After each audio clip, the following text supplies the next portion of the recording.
Bayangkan jika filsafat, iman, dan sains bertemu dalam satu ruang diskusi. Di sebuah forum di Riau, Rocky Gerung duduk bersama Ustadz Abdul Somad, membahas hal paling mendalam yang bisa dipikirkan manusia, kiamat. Dalam pandangan teologis, kiamat adalah janji, akhir dari segala kehidupan, ketika langit terbelah dan bumi diguncang. Tapi dari sisi ilmiah, kiamat bukan hanya konsep keagamaan. Ia telah dan sedang terjadi di alam semesta.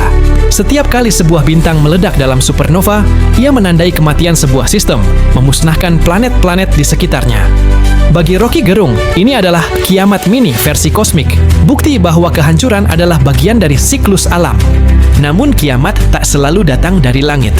Dari sisi ekologis, kiamat bisa datang dari kerakusan manusia, hutan dibabat, laut tercemar, udara beracun. Dunia sedang sekarat secara perlahan oleh tangan kita sendiri.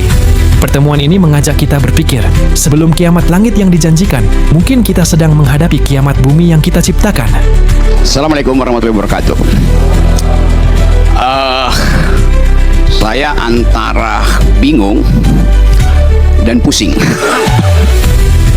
Bingung karena Polda yang urusannya dengan kriminal sekarang berupaya untuk menuntun kita masuk di dalam satu perdebatan yang sudah sangat panjang antara teologi dan ekologi. Dan itu membutuhkan kajian, bukan orasi. Saya kasih kajian di Sespimti Polri, di Lemhanas. Tadi siapa yang pernah ikut kuliah saya di Lemhanas? Oke. Oh, yang ujung sana tuh, Pak Ino. Satu waktu tahun lalu ya. Oke, saya kasih kuliah di Lemhanas untuk menerangkan global security itu, human solidarity, environmental ethics. Subjek-subjek itu ternyata hari-hari ini terhubung dengan keadaan kita di Riau, di Jakarta, di Pakistan, di India, di Eropa. Karena kita mengalami krisis yang sama akhirnya tuh. India kirim rudal ke Pakistan. Kita tahu India punya nuklir, Pakistan punya nuklir. Kalau terjadi krisis nuklir dan krisis itu berubah menjadi perang terbuka, pertanyaannya bukan bagaimana stabilitas politik di regional Asia, tapi bagaimana bumi memaafkan kemudaratan manusia. Apa akan dimaafkan oleh bumi? Karena setiap perang nuklir hasilnya adalah MAD, Mutual Assured Destruction, hancur. Kita coba pahami itu dari perspektif ilmu pengetahuan dan berupaya untuk menuntun ilmu pengetahuan masuk dalam pertanyaan-pertanyaan eskatologis, pertanyaan-pertanyaan teologis yang ayat-ayatnya harus kita tafsirkan hari-hari ini. Tadi dimulai dengan ayat, belajarlah dari aturan semesta, karena itu diperlukan akal untuk memahami aturan semesta. Hal yang sama juga berlaku di dalam kebudayaan Melayu. Alam terkembang jadi guru, satu kesetaraan epistemik. Quran, teologi mengajarkan kami sudah memberi tanda-tanda, maka kalian harus berpikir. Jadi ilmu pengetahuan diselundupkan untuk memahami alam semesta, diselundupkan melalui ayat-ayat suci, karena bumi ini suci. Jadi kita mulai membayangkan soal itu dalam perspektif antropologi.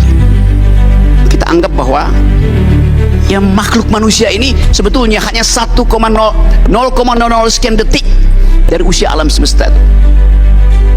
Usia kita mungkin baru 100 juta tahun yang lalu, atau bahkan lebih mundur lagi, karena catatan yang kita ketahui tentang manusia itu hanya ditulis di dalam kitab-kitab suci itu. Quran, Bible, Veda. Jadi kitab suci mencatat kehidupan manusia sekaligus peran manusia di dalam merawat atau merusak alam. Apakah bumi ini akan kiamat? Ada kepastian teologi di situ. Ada yaumil akhir. Ada penghakiman.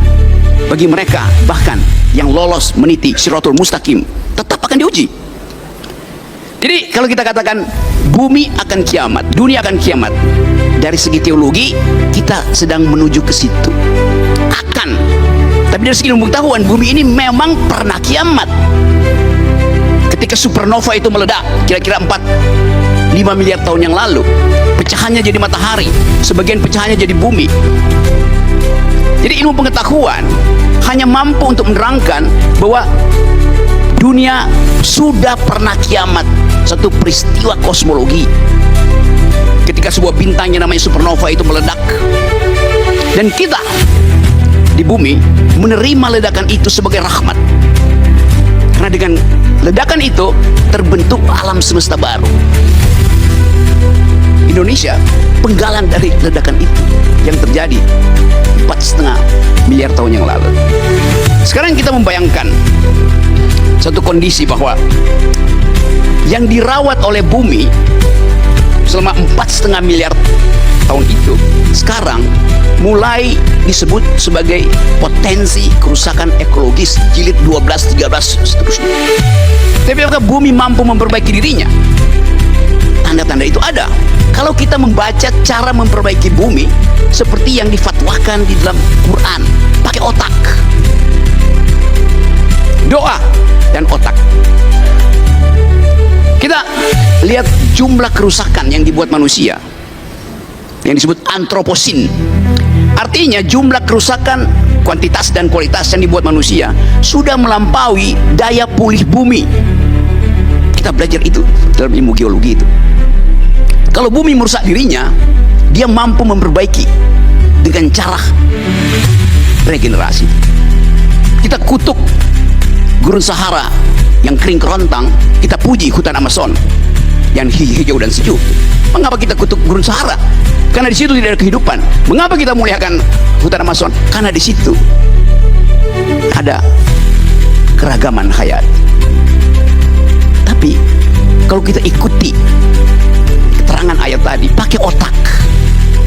Allah Subhanahu wa taala mengatakan, pakai otak untuk membaca gejala alam. Surat apa tadi? Surat Al-Imran. Kalau kita pakai otak, kita mulai riset. Ternyata hijaunya hutan Amazon bertahan jutaan tahun karena dipupuk oleh fosfat. Fosfat adalah elemen kimia yang memupuk Amazon. Di mana fosfat itu ada?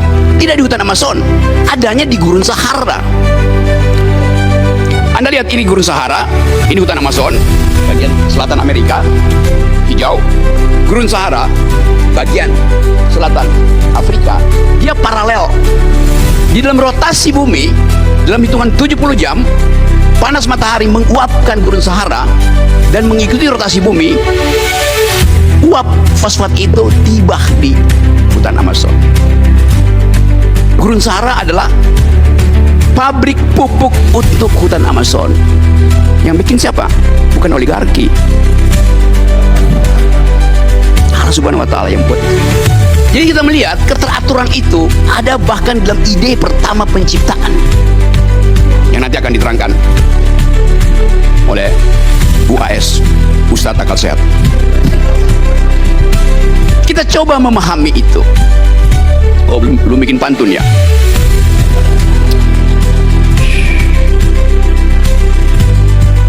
Bumi adalah rahim bagi kehidupan. Karena itu kita dalam bahasa Yunani disebut ibu bumi, Mother Earth, Gaia. Jadi bumi, setiap kali kita bertemu dengan perempuan, kita mengingat ethics of care. Karena hanya perempuan yang menghasilkan apa namanya care bahasa Indonesia itu, kepedulian itu. Laki-laki berpikir secara rasional, lalu dianggap perempuan tidak bisa berpikir secara rasional. Iya, tapi perempuan mampu untuk mendeteksi sesuatu yang tidak bisa dibaca oleh rasional ilmu pengetahuan. Perempuan lebih dekat dengan teologi dibandingkan laki-laki. Kepekaan itu ada tuh. Perempuan, oke. Ada gurindam berjumlah 12 menjadi sumber tuah dan marwah Melayu. Ustadz Somad sungguh berkelas karena istrinya Putri Nan Ayu.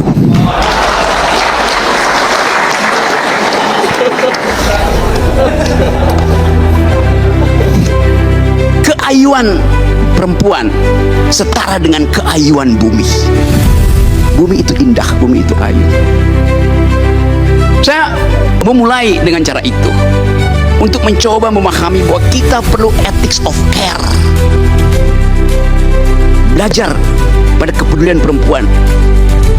Kita semua lahir dari rahim perempuan.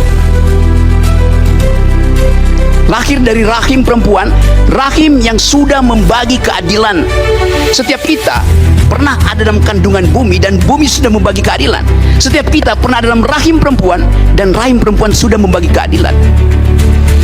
Ketika kita di dalam kandungan ibu kita mensuplai gizi.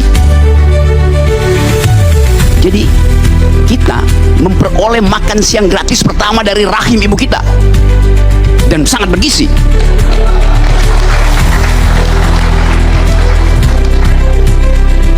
Semua kita lahir dari rahim yang bergizi. Hanya ibu yang mengerti kecemasan bayinya, walaupun di sampingnya ada ayahnya yang lagi merokok. Ibu paham detak jantung bayinya. Ibu mengerti kegelisahan bayinya. Jadi kita coba pahami logika alam semesta ini dari perspektif rahim perempuan yang isinya adalah keadilan. Bayangkan kalau perempuan tidak mau berbagi nutrisi dengan bayinya, pasti bayinya lahirnya stunting.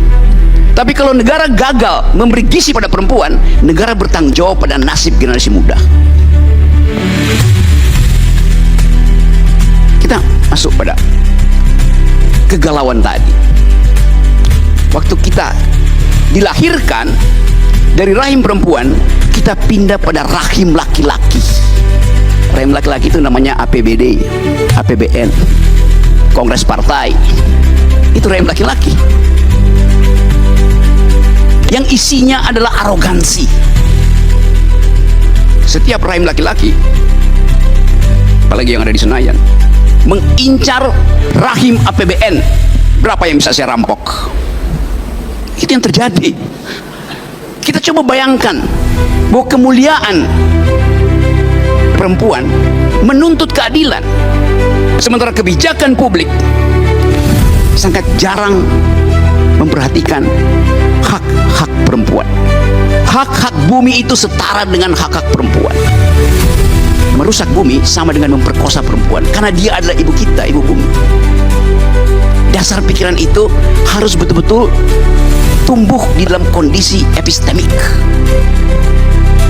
Di akhir diskusi, Rocky Gerung melemparkan satu kalimat tajam yang menyentil nalar kita. Kiamat ekologis itu nyata, tapi negara pura-pura buta. Ia menyinggung bagaimana kebijakan pemerintah di era Joko Widodo seringkali memihak pada proyek-proyek besar, tapi menyingkirkan kepentingan lingkungan dan rakyat kecil. Hutan diganti pabrik, pulau diganti tambang, dan suara rakyat diganti narasi pencitraan. Sementara itu, bumi terus memanas dan alam kian kehilangan daya hidupnya. Ustadz Abdul Somad menambahkan bahwa kehancuran ini bukan hanya soal dosa sosial, tapi juga soal hisab, bahwa manusia akan ditanya, apa yang telah kalian lakukan terhadap bumi yang aku titipkan? Maka pertanyaannya, kini bukan kapan kiamat terjadi, tapi apakah kita masih waras untuk mencegah kehancuran yang kita percepat sendiri? Karena sejatinya, kita tidak kekurangan pengetahuan. Kita hanya kekurangan keberanian untuk berkata jujur. Kecerdasan diberikan oleh bumi pada kita, tapi kenapa kita mesti rusak? Karena arogansi, keinginan untuk mengubah wants menjadi needs. Itu bumi menyediakan kecukupan bagi kita yang kita butuhkan, basic needs. Tapi politik membuat needs itu menjadi wants, tambah mau lagi. Itu yang merusak lingkungan. Ketika needs sudah dipenuhi, wants-nya itu berubah menjadi keinginan untuk akumulasi. Kerusakan lingkungan dimulai ketika ego antropologis kita menganggap bahwa bumi itu disediakan untuk kita eksploitasi. Nah, kerakusan itu yang tidak kita halangi hari-hari. Jadi sekali lagi, sering dikatakan bahwa perempuan itu adalah makhluk kelas 2 karena dia dibuat dari tulang rusuk laki-laki. Jadi yang utama adalah laki-laki, perempuan itu cuma diambil dari tulang rusuknya. Tapi ilmu pengetahuan menerangkan sebetulnya bahwa kalau perempuan sekedar dibuat dari tulang rusuk laki-laki, laki-laki dibuat dari apa? Dari tanah yang diambil dari gorong-gorong. Ya, mana lebih mulia, tulang rusuk atau tanah liat? Tulang rusuk udah terbentuk kimianya, kalsiumnya udah cukup.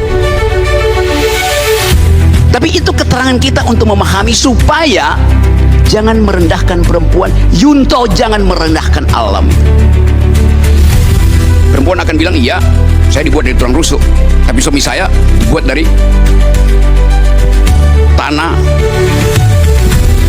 gambut yang habis terbakar. Kita membayangkan itu. Tetapi sekali lagi, ada persekutuan hari-hari ini antara teologi dan ekologi. Teologi memberi semacam kelegaan batin untuk menghidupkan kembali harapan.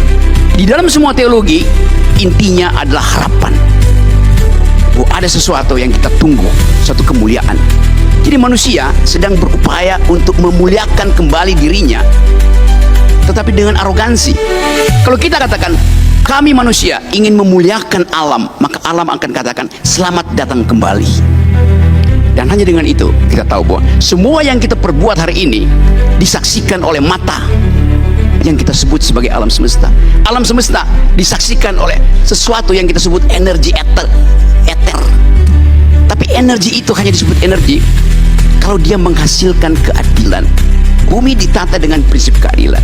Semua yang kita lakukan dibaca oleh ilmu fisika, dibaca oleh ilmu antropologi, dibaca oleh ilmu ekologi. Tapi ada yang tidak bisa kita baca, ilmu teologi. Inarabaka labil mirsad. Allah Subhanahu wa taala memahami kita melampaui kemampuan kita membaca alam. Assalamualaikum warahmatullahi wabarakatuh.